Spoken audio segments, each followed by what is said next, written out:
কেন কাজ করে না আমি জিজ্ঞেস করছি। রাস্তা ঝাড় দেয় না, এবার কি আমাকে রাস্তা ঝাড় দিতে যেতে হবে? বাংলার আইডেন্টিটি নষ্ট হয়ে যাচ্ছে, কেন বুঝতে পারছেন না? আপনার টকের টাকা খাওয়ার জন্য এবং আপনাদের টাকা খাওয়ার জন্য। জমি পাচ্ছেন বেচে দিচ্ছেন, রাজ্য সরকারের জমি, যেখানে পাচ্ছেন দখলদারি করিয়ে দিচ্ছেন। Worst performance. সবাই বলে মিউনিসিপ্যালিটি করে দিন, লাভটা কি? ইচ্ছা মতো টেন্ডার করছেন নিজেরা, তার থেকে কতটা খাচ্ছেন আমি জানি না। কেউ খাচ্ছেন কেউ খাচ্ছেন না, নিশ্চয়ই দিয়ে টিয়ে খাচ্ছেন। গ্যাং আপ হয়ে গেছে একটা, পারমিশন নেই, উইদাউট পারমিশনে 3 তলা 4 তলা 5 তলা তুলেই যাচ্ছে। কেন তাদের অ্যারেস্ট করছেন না? কেন ভেঙে দিচ্ছেন না? আমি বলবো স্টার্ট ফ্রম মাই হাউস। একটা করে তিপ্পল লাগাচ্ছে, একটা করে বসে হচ্ছে, একটা করে তিপ্পল লাগাচ্ছে, একটা করে বসে পড়ছে। কেন? ওয়াই? এইভাবেই আজ প্রশাসনিক বৈঠকে ধমক দিলেন মন্ত্রী, আমলা, পুলিশ নির্বিচারে সবাইকে। প্রসঙ্গত, রাস্তায় জমা জল থেকে নোংরা পরিষ্কারে অবহেলা, গাজোয়ারি করে সরকারি জমি দখল থেকে পথবাতির দেখভালের অবহেলা, পুরসভা এবং পঞ্চায়েতের নাগরিক পরিষেবা নিয়ে উষ্ম প্রকাশ করলেন মমতা বন্দ্যোপাধ্যায়। আজ নবান্ন সভাঘরে প্রশাসনিক ব্যক্তিত্ব থেকে জনপ্রতিনিধি, মুখ্যমন্ত্রীর ভৎসনা থেকে ছাড় পেলেন না কেউই। এমনকি কয়েকজনের নাম করে কাজের সমালোচনা করেন মুখ্যমন্ত্রী। কলকাতা হাওড়া রাস্তার অবস্থা দেখে মুখ্যমন্ত্রীর প্রশ্ন, এবার কি আমাকে রাস্তা ঝাড় দিতে বেরোতে হবে? শুধু উপর দেখলে হবে, নিচে দেখতে হবে না? রাস্তা দেখে না, আলো দেখে না, শুধু ট্যাক্স বাড়ানো আর লোক বসাচ্ছে, এছাড়া প্রশাসন কোনো ব্যবস্থা নিচ্ছে না। পাশাপাশি তৃণমূল ত্যাগী এবারের বিজেপি লোকসভা প্রার্থীকে নিশানা করে মুখ্যমন্ত্রী বলেন, রথিন যখন চেয়ারম্যান ছিল তখন হাওড়ার 12টা বাজিয়ে দিয়েছে। হাওড়ার অনেক রাস্তায় অ্যাম্বুলেন্স ঢোকার পর্যন্ত জায়গা নেই। মমতা জানান, রাজ্য সরকারের একের পর এক জায়গা বেদখল হয়ে যাচ্ছে, বাইরের রাজ্যের লোকজন এসে ঘাঁটি কাটছেন। তার কথায়, কোথাও জবরদখল হলে কেন পদক্ষেপ হচ্ছে না? মুখ্যমন্ত্রী জানিয়েছেন, টাকার বিনিময়ে জনপ্রতিনিধি এবং প্রশাসনের কেউ কেউ অনৈতিক এবং অবৈধভাবে জমি ভরানোর কাজ করছেন। তিনি বলেন, অনেকে আছেন, এর মধ্যে নাম বললে কাউকে অস্বস্তিতে ফেলতে চায় না, তবে একটা গ্রুপ তৈরি হয়েছে, খালি জায়গা দেখলেই তারা লোক বসাচ্ছেন। বাংলার আইডেন্টিটি নষ্ট হয়ে যাচ্ছে, এসবে রাজ্যের ভাবমূর্তি নষ্ট হচ্ছে। এদিন মুখ্যমন্ত্রী মমতা বন্দ্যোপাধ্যায় ঠিক কি অফিসিয়ালস, পুলিশ, অল একটা গ্রুপ তৈরি হয়ে গেছে, খালি জায়গা দেখলেই লোক বসিয়ে দিচ্ছে। বলুন তো, একেতে সেন্ট্রাল গভর্নমেন্ট টাকা দিচ্ছে না, তারপরে আমি কটা রাজ্যকে টানব? বাংলার আইডেন্টিটি নষ্ট হয়ে যাচ্ছে, কেন বুঝতে পারছেন না? আপনার টকের টাকা খাওয়ার জন্য এবং আপনাদের টাকা খাওয়ার জন্য। জমি পাচ্ছেন বেচে দিচ্ছেন, রাজ্য সরকারের জমি, যেখানে পাচ্ছেন দখলদারি করিয়ে দিচ্ছেন। Worst performance.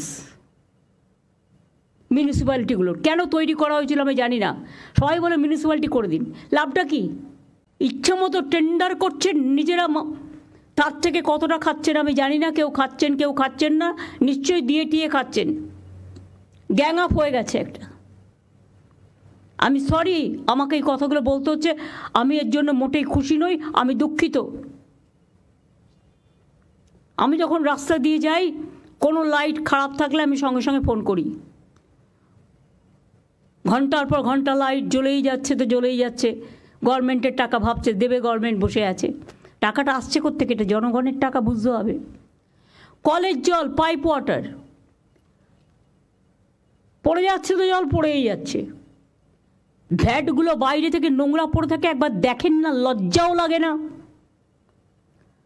রাস্তাগুলো আমরা সারালে তবে সারাবেন, তা আপনাদের টাকাগুলো যাচ্ছে কোথায়? যারা টাকার দিকে বেশি উৎসাহী তাদের মনে রাখতে হবে, নিজের জীবনের থেকে দামে কিছু নয়, মানুষের জীবনের থেকে দামে কিছু নয়। এটা লজ্জা যে আপনি আপনার দায়িত্ব পালন করছেন না। ট্যাক্সের বিল যখন তখন ট্যাক্স বাড়িয়ে দিচ্ছে মিউনিসিপ্যালিটিগুলো, আমাদের জিজ্ঞেসও করছে না। আর যখন তখন ক্যাজুয়াল লোক নিয়ে নিচ্ছে না জিজ্ঞেস করে।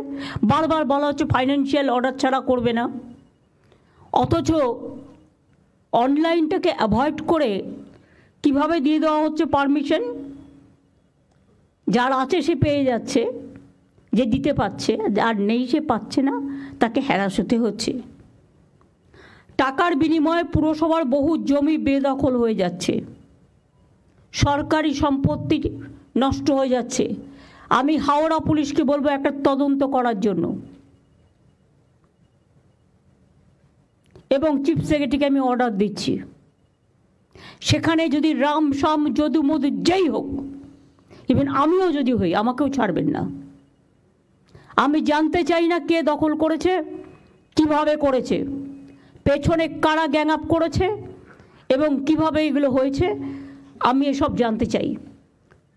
সরকারি সম্পত্তি কারো ব্যক্তিগত সম্পত্তি নয়। লোভ বেড়ে যাচ্ছে, লোভটাকে কমাতে হবে। পারমিশন নেই, উইদাউট পারমিশনে 3 তলা 4 তলা 5 তলা তুলেই যাচ্ছে। কেন তাদের অ্যারেস্ট করছেন না? কেন ভেঙে দিচ্ছেন না? 2-1টাকে অ্যারেস্ট তো করুন, 2-1টা ভাঙুন। আমি বলবো স্টার্ট ফ্রম মাই হাউস। কেন আমি ইলিগাল জিনিসকে আমি অ্যালাউ করবো? যেই হোক, কোনো এমএলএ এমপি মিনিস্টার থেকে শুরু করে পুলিশ অফিসার, জেলা এসডিও ডিএম থেকে শুরু করে আইসি থেকে শুরু করে, কারো কারো অভ্যাস হয়ে গেছে আইসি হলে যতটা পারি ইনকাম করে নি, এসডিও হলে একটা সঞ্চয় করে নি, ডিএম যে কদিন থাকবো সঞ্চয় করে নি দেশে পাঠিয়ে দিই। এগুলো অনেক হয়েছে, আর করবেন না প্লিজ। এবার কিন্তু বড্ড চোখে লাগছে, থললেক আমার লজ্জা লাগছে। রাজারহাটেও শুরু হয়েছে এনক্রোচমেন্ট, সল্লেকেও ইচ্ছা মতো সুজিত বোস লোক বসাচ্ছে কম্পিটিশন করে। কেন কেন বাইরের লোক বসবে? এআরডি অফিসের অপোজিটে, যদি আপনাদের আমি ছবি দেখাই ভাববেন না যে আমি উইদাউট কাগজপত্রে আপনাদের কাছে চলে এসেছি। ছবি দেখালে নিজেরাই লজ্জা পাবেন। এর জন্য কত দিতে হয়েছে?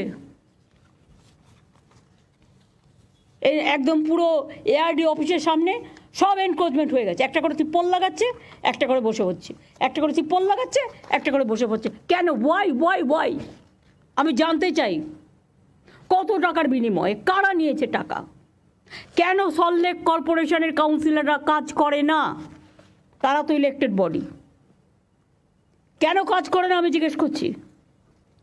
রাস্তা ঝাড় দেয় না, এবার কি আমাকে রাস্তা ঝাড় দিতে যেতে হবে? শুধু কি ওপরের দিকে তাকালেই হবে? নিচের দিকে তাকাতে হবে না? এলাকার লাইট দেখে না, রোড দেখে না, জল দেখে না, মানুষের প্রবলেম দেখে না? এই শহরটাকে আমি এত সুন্দর করে বানিয়ে দিয়েছি।